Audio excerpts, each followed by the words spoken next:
안녕하세요. 오늘 이야기할 내용은 2025년에 Work to Residence 관련된 케이스 스터디를 하나 하려고 합니다.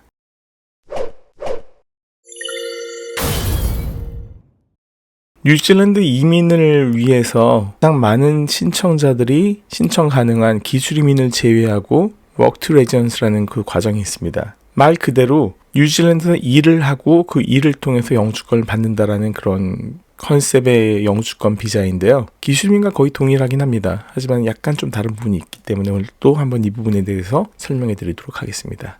뉴질랜드 영주권을 신청하는 크게 여러 가지 방법들이 있는데 그 중에 하나가 잡업포를 통해서 영주권을 받는 방법이고요. 그 다음 또 하나가 내가 가지고 있는 자산을 통해서 투자를 통해서 영주권을 받는 것이 있고요. 또 다른 하나는 내가 가지고 있는 어떤 사람 간의 관계를 통해서 영주권을 받는 것이 있습니다. 그래서 사람 간의 관계라는 것이 파트너십, 그러니까 배우자 관계거나 아니면 부모 자식의 관계거나 이런 것들을 통해서 영주권을 받는 것이 있고요. 그게 패밀리 스트림이라고 얘기합니다. 그 다음에 투자나 비즈니스를 통해서 영주권을 신청하는 그런 것이 이제 자본금을 통해서 이제 인베스트먼트나 이런 것들이죠. 비즈니스 스트림이라고 얘기하고요. 마지막으로 이제 스킬드 스트림이라고 얘기하는 것이 내가 가지고 있는 기술을 통해서 잡업퍼, 그러니까 뉴질랜드에 직장을 구해서 영주권을 신청하는 방법이 이제 오늘 설명하려는 기술이민에서 워크 투 레지던스라는 비자에 관련된 내용입니다.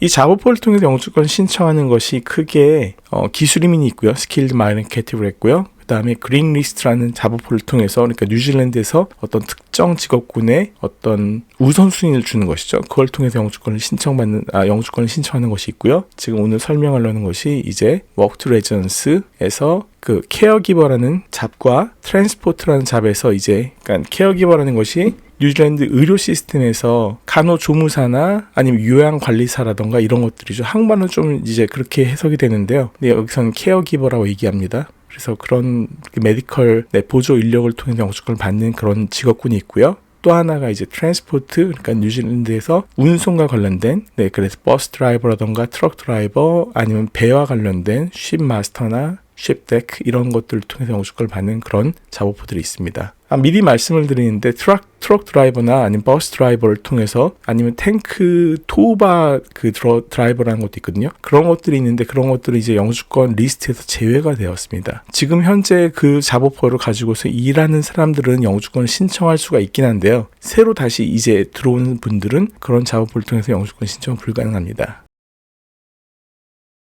예전에 뉴질랜드 이민을 받을 때 가장 많이 유행했던 것이 유학 후 이민이라고 해서 뉴질랜드 현지 학교에서 유학을 갔다가 하고 그 다음에 유학을 갖다 마친 시점에 직장을 구해서 그 직장을 통해서 영주권을 신청하는 그런 방법들이 굉장히 많이 일반적이었고 보편적이었던 과정이었습니다. 그 중에 가장 많은 분들이 영주권을 갖다가 신청했고 영주권을 받았던 직업군이 셰프라는 거였었죠. 그래서 요리사나 조리사, 그러니까 셰프나 쿡 이런 잡 타이틀을 통해서 많은 분들이 정말 영주권을 받았습니다. 이렇게 한국 분들 중에서 요리사로서 영주권을 받는 분들이 숫자가 늘어나다 보니까 그리고 또 이제 그때 지금 최근에 유행했던 게 K컬처라는 거죠. 그래서 한국의 음식 문화라던가 아니면 한국의 어떤 K-팝이라던가 이런 문화적인 것들이 같이 한꺼번에 부흥이 되면서 뉴질랜드 교민사회에 굉장히 수준이 높은 퀄리티가 높은 한식 식당이 많이 생기게 되었죠. 이것도 하나의 이민의 어떤 영향이라 할까요? 근데 이런 유학 후 이민 과정이 코로나 기간을 거치면서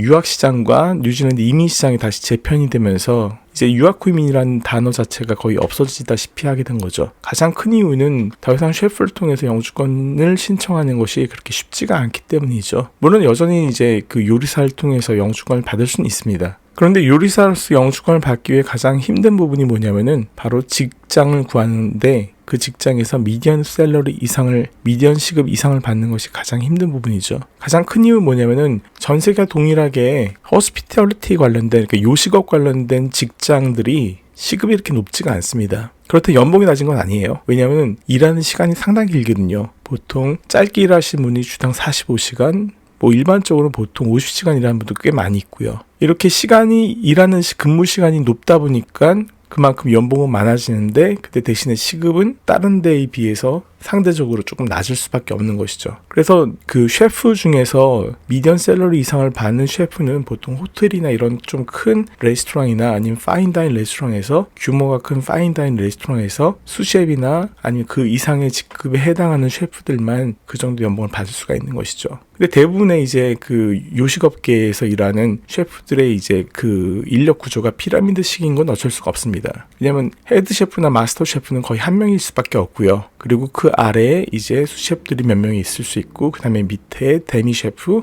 데미 셰프 위에 파티 셰프라는 게 따로 있죠. 그래서 파티 셰프, 데미 셰프, 코 셰프 이런 식으로 구조가 되어 있기 때문에 대부분의 이제 가장 밑바닥에 있는 셰프들이 가장 많은 숫자를 차지하는데, 이 대부분들이 이제 미디언 샐러리 정도는 받을 수가 없는 구조가 될 수밖에 없습니다. 그런데 오늘 소개시켜드리려는 케이스는 이제 케어 워크포스에서 일하는 잡 타이틀에 대한 내용들인데요. 뉴질랜드 케어 워크포스라고 얘기하는 잡 타이틀은 레지던셜 케어 오피서, 에이지드 케어 오피서, 그다음 디세이블드 케어러, 그다음 너싱 서포트 워커, 퍼스널 케어 어시스턴트, 이런 잡 타이틀이 있습니다. 근데 이 잡 타이틀에 대한 특징 중에 하나가 뭐냐면은 영주권을 신청할 때 필요한 기준 시급이 미디언 웨이지가 아닙니다. 그러니까 미디언 웨이지보다 낮은 시급으로 영주권 신청이 가능합니다. 그래서 이런 잡 타이틀을 통해서 영주권 신청할 때 이민성에서 요구하는 기준 시급은 28불 25센트입니다. 2025년 9월 현재 이민성에서 이야기하는 미디언 웨이지는 33불 56센트입니다. 하지만 만약에 케어 워크포스로 영주권을 신청한다고 얘기하면은 이민성에서 요구하는 기준 시급은 28불 25센트가 되는 것입니다. 즉 대략 한 5불 정도가 낮은 것이죠. 그 이야기는 무슨 이야기냐면은 그만큼 허들의 높이가 낮다는 얘기가 되는 것이죠. 그리고 한국에서 이런 관련된 직장에서 일을 하셨거나 자격증이 있는 분들은 당연히 영주권 신청도 가능하시고 작업보도 받을 수가 있고요. 만약에 이런 데서 일하시지 않았던 분들 같은 경우는 이런 과정을 갖다가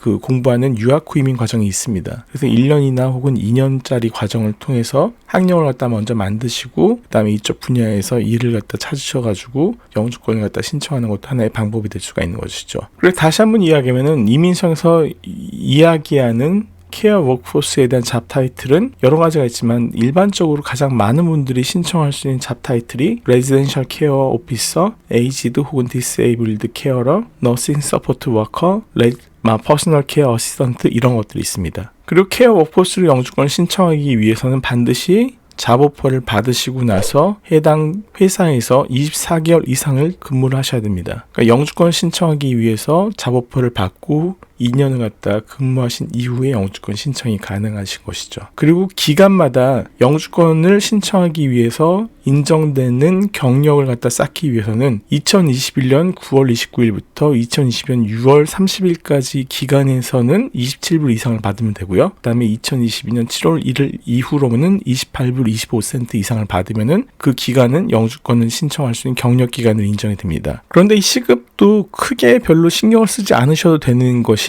코로나 직전에 뉴질랜드 케어 워크포스 관련된 그룹에 있는 분들이 뉴질랜드 정부를 상대로 한번 이렇게 크게 협상을 한 적이 있었습니다. 그래서 그 당시에 뉴질랜드 정부에서 이제 케어 기버로 일하는 분들의 기본 시급을 갖다가 미니멈 웨이지가 아니라 이분들만을 위한 따로 별도의 페이 스케일을 갖다 정해버렸어요. 그래서 뉴질랜드 정부에서 이야기하는 페이 스케일을 받기 위해서는 특정 직업군에 대한 어떤 한계들이 있습니다. 그 학위 취득하는 것이 그렇게 힘들지도 않고요. 그리고 유학 후 이민 과정에서 당연히 그런 학위들을 갖다 취득할 수 있는 유닛 스탠다드라고 얘기하는데, 그 학위들을 그 유닛을 취득하기만 하면은 시급이 그냥 보장이 되는 것이죠. 그래서 그런 유닛 스탠다드를 가지고서 잡오퍼를 받으면은 내 미니멈 웨이지가 이민성에서 이야기하는 기준 시급보다 당연히 높은 급여를 받을 수가 있게 되는 것입니다. 즉 영주권 신청하는데 2년만 일하면 바로 영주권 신청이 가능하다는 가장 큰 장점이 있죠. 그럼 이런 모든 것이 다 장점만 있느냐? 또 이것은 아닙니다. 왜냐하면은 케어 워크포스로 일하는 이 잡 인더스트리가, 산업군 자체가 상당히 좀 육체 노동적인 부분이 많이 이렇게 요구하는 직장들이죠. 그리고 한국도 최근에 이런 부분들이 사회적인 이슈가 막 지금 한참 진행 중이죠. 네, 초고령 사회라고 이야기해서 인구의 어떤 그 연령대 구조가 역삼각형으로 되는 구조가 되면서 이제 이런 부분들이 더 심각해지고 더 많은 인력들이 필요한 구조인데, 뉴질랜드 인구 역시 한국보다 심하진 않지만 어쨌든 노령의 인구들이, 그러니까 노인 인구들이 많아지면서 실버타운이라고 얘기하는 이런 케어 산업 자체가 이제 많이 성장하면서 많은 인력들이 필요하기 때문에, 이런 인력들을 확보하기 위해서 뉴질랜드 이민 시스템에서 이런 케어 워크포스에 대한 내용을 약간의 좀 더 우선순위를 두기 시작하는 이유 중에 하나가 되는 것입니다. 그러면 이야기했던 레지던셜 케어 오피서나 에이지드 혹은 디세이블드 케어러나 너싱 서포트 워커나 퍼스널 케어 어시스턴트 같은 잡 타이틀은 실제로 뉴질랜드 통계청 웹사이트에는 다음과 같이 나와 있습니다. 서포트 워커라는 잡 타이틀이고요. 그리고 이 직업군의 경우에 평균 임금이 24불에서 28불 사이가 됩니다. 그리고 실제로 통계청 웹사이트에서 이런 잡 타이틀이 이제 서포트 워커라는 잡 타이틀 외에도 패밀리 서포트 워커, 멘탈 헬스 서포트 워커, 에딕션 서포트 워커, 와나우가 이제 패밀리라는 뜻이거든요. 마우리오 단어고요. 와나우 서포트 워커, 이런 것들이 이제 기본적으로 실제로 사용되는 잡 타이틀이죠. 그리고 비슷한 다른 잡타이틀이 헬스케어 어시스턴트라는 잡타이틀인데요. 시급은 24불에서 34불 사이로 받고요. 아까 이야기한 것처럼 24불 받는 이유는, 물론 이 통계 자료가 조금 옛날 통계이기도 하지만 아까 이야기했던 유닛 크레딧이 없는 분들의 경우에는 시급이 조금 낮게 됩니다. 하지만 유닛 크레딧이 있으면은 무조건 어느 급여 이상, 28불 이상의 급여가 보장되어 있습니다. 그리고 헬스케어 어시스턴트라는 직업 잡타이틀에 이제 다른 이제 비슷한 잡타이틀이 리해빌리테이션 어시스턴트라던가 사이클로틱 어시스턴트, 홈 서포트 워커, 홈 케어 어시스턴트 이런 잡타이틀이 있습니다. 네, 그리고 또 한 가지가 다이버저널 테라피스트라는 잡타이틀인데, 제 손님 중에 한 분이 이 잡타이틀 가지고 영주권 신청했던 분이 계셨거든요. 이분이 처음에 이제 헬스케어 어시스턴트로 시작하셔가지고 경력을 쌓고 나서 이제 여기서도 또 어떤 그 유닛 크레딧이 있어야 되는데, 그 크레딧을 취득하신 이후에 일하시던 커뮤니티 그 케어 오피서, 케어 그룹에서 받으신 잡타이틀이 다이버저널 테라피스트라는 잡타이틀이었는데, 처음 일하시는 분들은 28불에 35불 사이에 시급을 받고요. 그 다음에 약간 시니어 레벨이 되면은 36불에서 50불 사이에 시급을 받는 잡타이틀입니다. 그래서 비슷한 잡타이틀로는 액티비티 코오디네이터, 그 다음에 레크레이셔널 테라피스트, 이런 잡타이틀이 있습니다.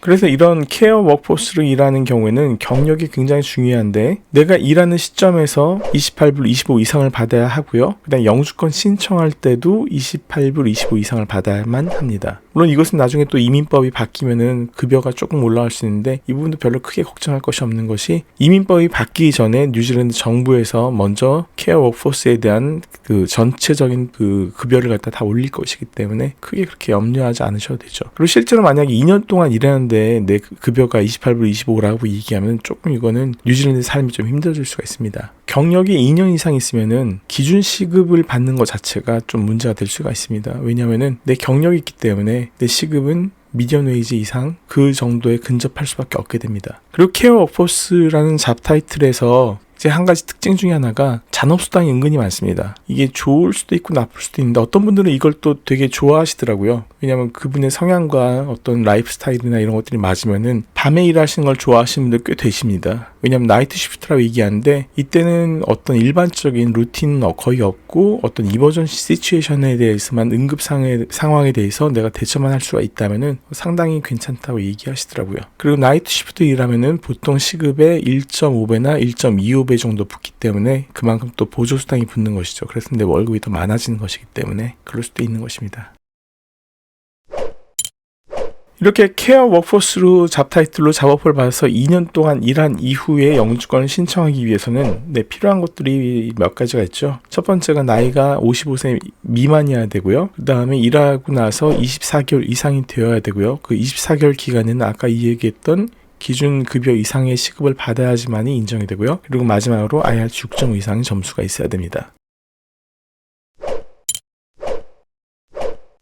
그리고 오늘은 워크 투 레전스 비자에 대한 어떤 케이스 스터디 하나를 다룰 건데요. 이 케이스는 이제 케어 워커스는 아니었고요. 트랜스포트 섹터에서 일하셨던 분의 케이스입니다. 물론 이제 자 타이틀이 좀 다르고 어떤 내용들이 조금 다르긴 한데 케어 워크포스나 트랜스포트 섹터에서 일하시는 워크포스나 거의 비슷한 내용이기 때문에 한번 오늘 다뤄보면서 실제 케이스에 대해서 한번 이야기하려고 합니다. 네, 이분의 케이스를 타임프레임으로 하나씩 이야기하면은 처음에 이제 2019년 11월에 뉴질랜드 입국하셨습니다. 학생 비자로 입국하셨죠. 그리고 나서 2021년 3월 달에 오픈워크 비자를 받았고요. 지금 현재는 이제 학교를 어떤 과정을 선택하느냐에 따라서 오픈워크 비자가 될 수도 있고 아닐 수도 있는데 지금 현재 바뀐 이민법에 따르면은 학사학위가 아니면 오픈워크 비자를 받기가 조금 어려운 상황이긴 합니다. 하지만 이민법은 언제나 가변적이기 때문에 언제든지 또 상황이 바뀔 수도 있긴 하죠. 오픈워크 비자의 가장 큰 장점은 어떤 직업군이든 아무런 일을 해도 전혀 상관이 없다는 뜻이죠. 그래서 처음에 이제 오픈워크 비자를 받고 나서 이분의 경우에는 버스 드라이버로 22불 75를 받으면서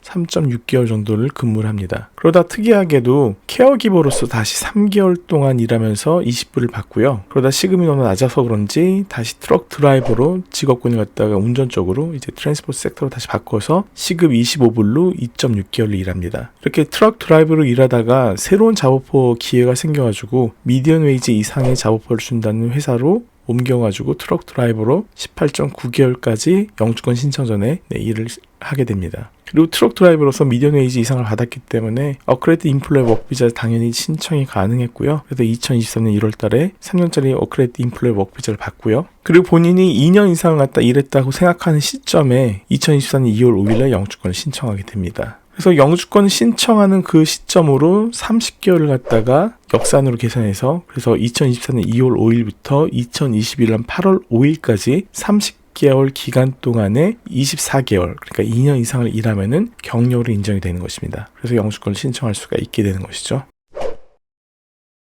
그래서 2024년 2월 5일날 영주권 신청할 때 본인이 계산한 경력 기간은 3.6개월 버스 드라이버, 3개월 케어기버, 그 다음에 2.6개월 트럭 드라이버, 그 다음에 현재 일하는 18.9개월 트럭 드라이버 해서 총 다 기간을 합쳐가지고 28.1개월, 그러니까 24개월이 넘었기 때문에 만약 케어기버의 어떤 경력을 빼더라도 25개월이 되기 때문에 영주권 신청이 충분히 가능하다라고 판단하고 영주권을 신청합니다. 근데 이분이 한 가지 놓친 게 있죠. 아까 케어 워크포스 같은 경우에도 기준 시급이 27불 이상 아니면 28불 25센트 이상 이런 것처럼 버스 드라이버나 트럭 드라이버 이런 잡 타이틀에도 이민성에서 요구하는 기본 시급이라는 것이 있습니다. 버스 드라이버 경우에 28불, 그 다음에 버스 드라이버를 제외한 다른 이제 트럭 드라이버라든가 토우바 드라이버 뭐 이런 것들은 31불 61센트 이렇게 되어 있습니다. 근데 이분의 경우에 버스 드라이버로 22불 75센트를 받았기 때문에 28불 미만이기 때문에 3.6개월의 경력 기간이 인정되지 않습니다.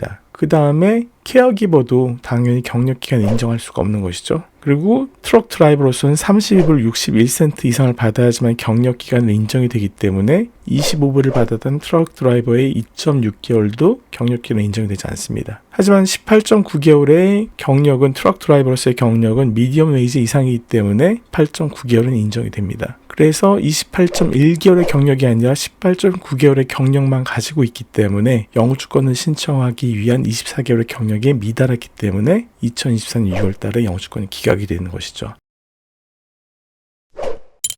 그래서 24개월의 경력을 갖다 계산할 때 정말 중요한 것이 섹터 웨이지 레이트가 얼마인지를 갖다 꼭 확인해야 하지만이 됩니다. 즉 각 직업군마다 기술 경력을 인정받기 위해서는 최소 시급이라는 그 이민성에서 요구하는 정해진 급여가 있습니다. 그래서 그 급여 이상을 그 시급 이상을 받아야지만이 기술 경력으로 인정이 되는 것이죠. 그래서 이 기술 경력으로 24개월 이상을 일해야지만이 영주권 신청할 수 있는 자격이 있는 것입니다. 하지만 아까도 말씀드린 것처럼 케어 워크포스의 경우에는 뉴질랜드 정부에서 어떤 특정 유닛만 있으면은 시급을 갖다가 정해놓은 그 기준 시급이 있습니다. 그 기준 시급이 이민성의 섹터 웨이지 레이트보다 당연히 높기 때문에 이런 부분을 걱정할 필요가 없는 것이죠. 네, 오늘 좀 복잡하단 복잡할 수 있는 워크 투 레전스 관련된 내용을 설명드렸는데요. 여러분의 모든 비자가 다 승인되길 기원합니다. 언제든지 문의사항이 있으면 아래 이메일로 연락주세요. 감사합니다. 오늘도 즐거운 하루 되시고요.